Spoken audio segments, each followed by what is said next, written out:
Were you aware that in the past few days, a specific mRNA vaccine had been withdrawn from use or from the trial, according to the FDA? I'll give you some more details on that in a minute. But I suspect the majority of you had no idea this has happened. I'm Dr. Philip McMillan. I'm bringing to you up to date, cutting edge information and giving you some analysis from my point of view. So you have to be patient with me as I tend to look at things from a different way. And so essentially, what caught my attention was not just the story, but what was happening in close proximity to the story. So this is how it usually works is that if you want to get some bad news hidden, you bring up another big story around the same time. And so in the UK, something caught my attention, which I was just trying to understand what in the world was going on. And it's the story to do with Stephen Bartlett. And he does the Diary of a CEO podcast. And suddenly in the news, they had here that he has been sharing harmful health misinformation. What you must notice is the date, 13th of December, 2024. And so this story is talking about the fact that he's interviewed a few people that are amplifying harmful health misinformation on this huge podcast.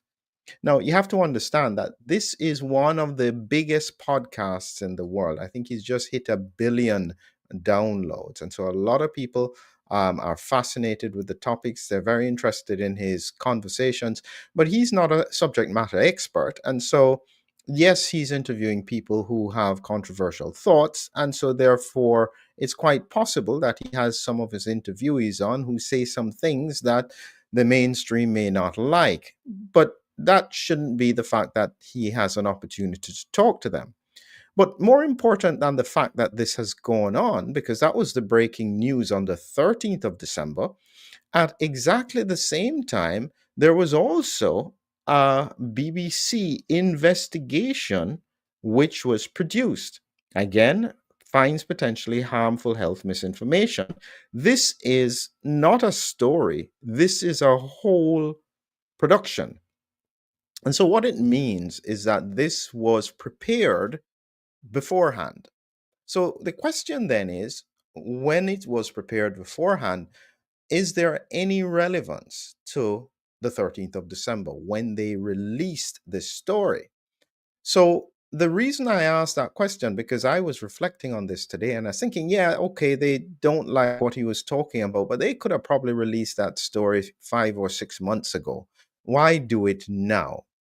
And so, in my mind, I go scratching my head and thinking, okay, if they were going to hide some important news, what happened in the past week that could be significant? And so, based on what I did a simple Google search here, just so you can see. I typed it in and I spoke about Moderna and RSV vaccine. And I looked at the BBC stories, and there is nothing recent about this story. This is important. Okay, so you have to understand what happened. So, to bring you to the story. So, and you look at the dates, remember, understand the dates so that you understand how this thing works. So, this is now coming out on the 13th of December. How coincidental. Safety signal Moderna's RSV vaccine studies halts trials of other vaccines for childhood killer.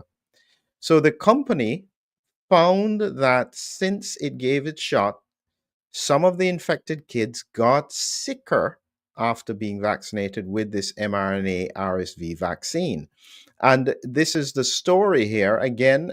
So the prospects have dimmed for some infant vaccines against the virus.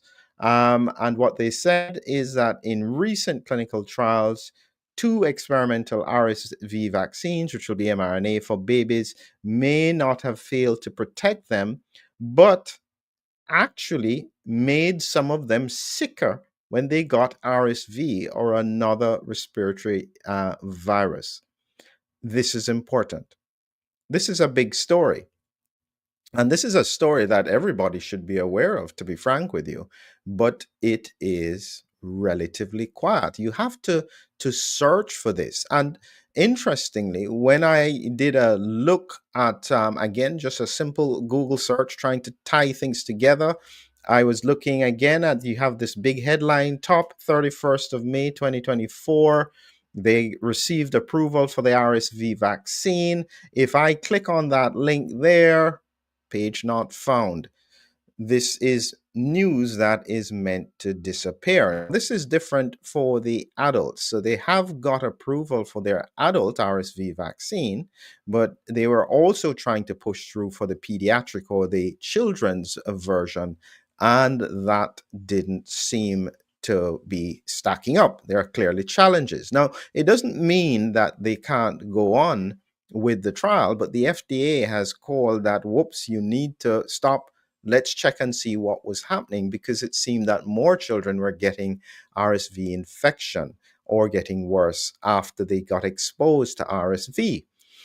From my point of view, from a scientific point of view, this makes perfect sense, meaning that this is, when I base on the science, the logic of it seems to me that this is the pattern that one would expect to see in the context of mRNA vaccines, meaning that they help the body to produce the abnormal protein or the protein that they want to target, but the mechanism or the strategy that is used invariably has an impact on the immune system.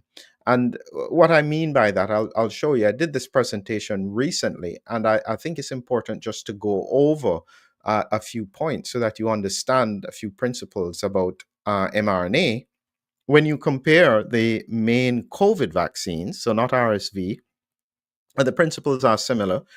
When you looked at the AstraZeneca and the J&J vaccines, these were adenovirus vaccines, and they therefore used a viral vector to take the DNA inside the cell, where it would then be made into RNA and then into the spike protein. So that's the route for the J&J and the AstraZeneca vaccines. Conversely, the mRNA vaccines, the advantage that they have been pushing hard for is that these vaccines don't need to go inside the DNA of the cell, into the nucleus of the cell, sorry. But they, once they release their mRNA, it will then be made straight into spike proteins, which will then trigger an immune response.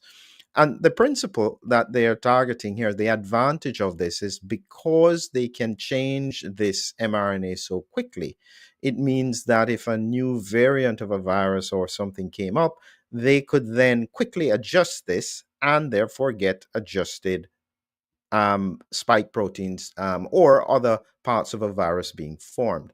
That's the principle with regards to mRNA technology. That's fine. But as I said, there is a very simple question I ask all the time, for which I don't think I've had a good answer. And it's simply that in order for the body to do that, or the cell to do that, it requires that the cellular guards are immobilized. What I mean by that is that each cell doesn't normally let any foreign mRNA get in and make protein, because that's exactly what a virus does. And so it has guards in place against that to stop that occurring. But in order for the mRNA vaccine to work, it has to suppress this guard, get past it. And so what then happens technically is that if you imagine the mRNA, in order for it to make this protein, this then protection inside the cell has to be immobilized. Now, in theory, what they hope is that after they immobilize this, the internal protection within the cell, that this cell then gets destroyed, and so therefore it's not relevant.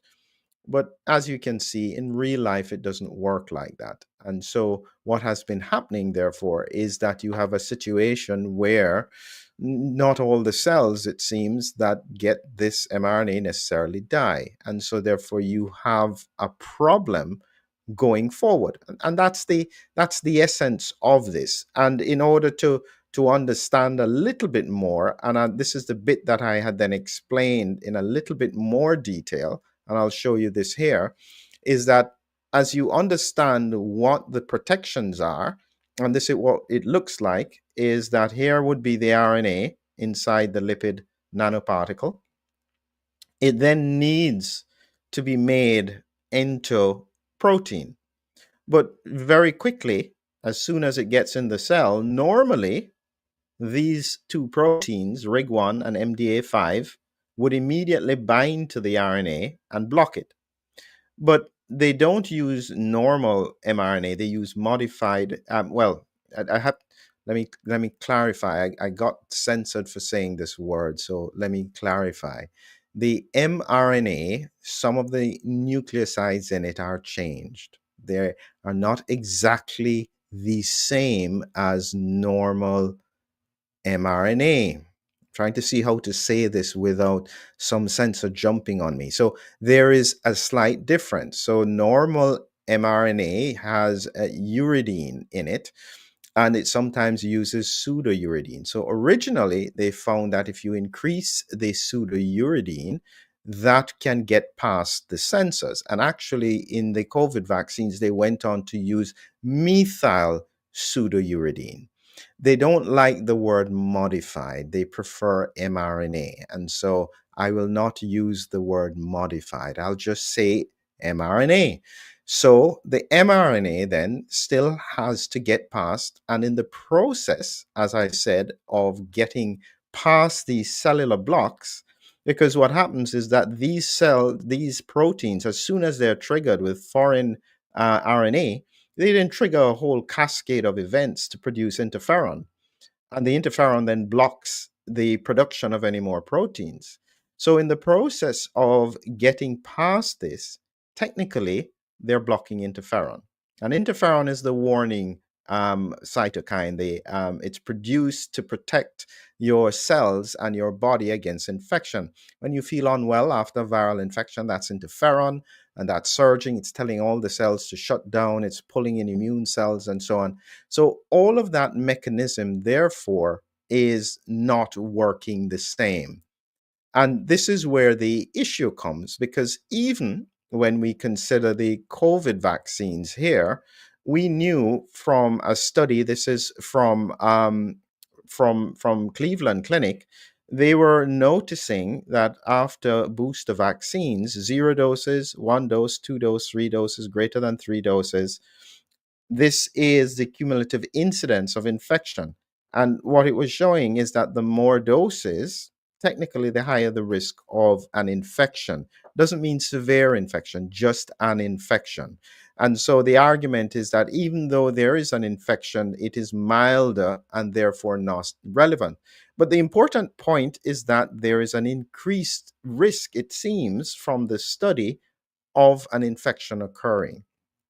And so that's very, very important in terms of understanding now why I say I'm not surprised when we go back to the study, which is that in effect they found that it failed to protect them, and they got sicker when they got RSV or another respiratory virus.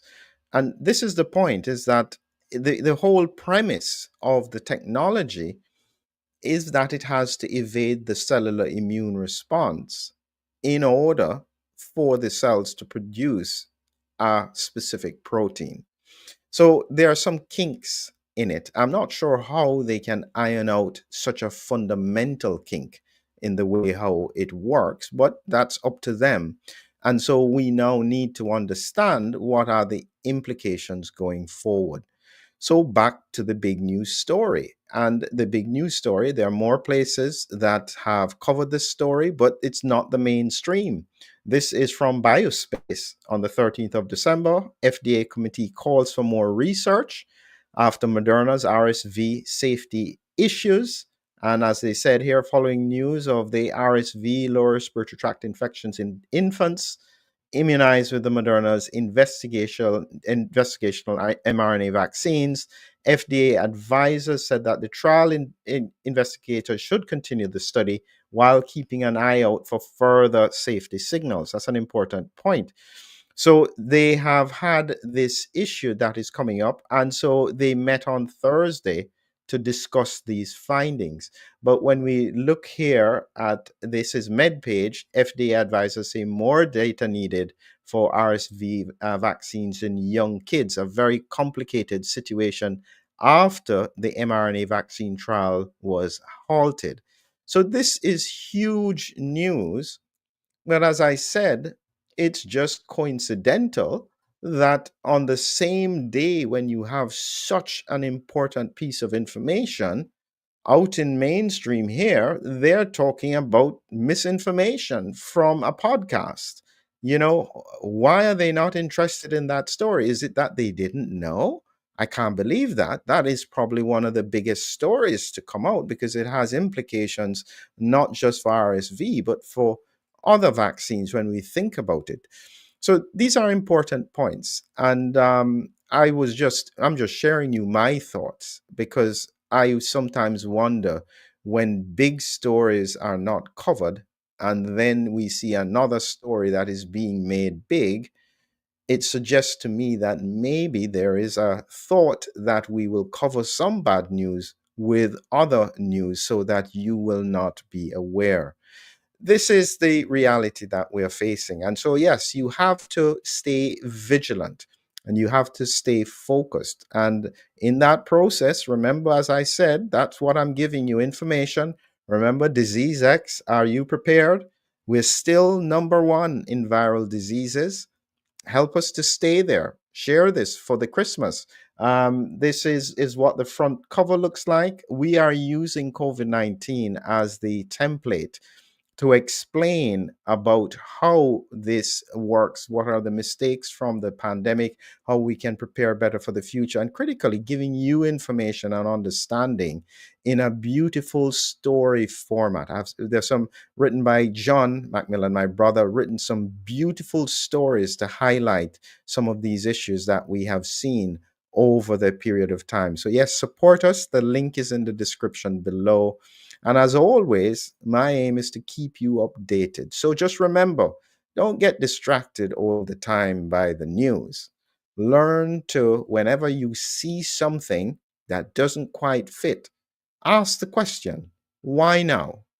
Why is it relevant today? Is there something else that I should be focused on? Thank you and have a good evening.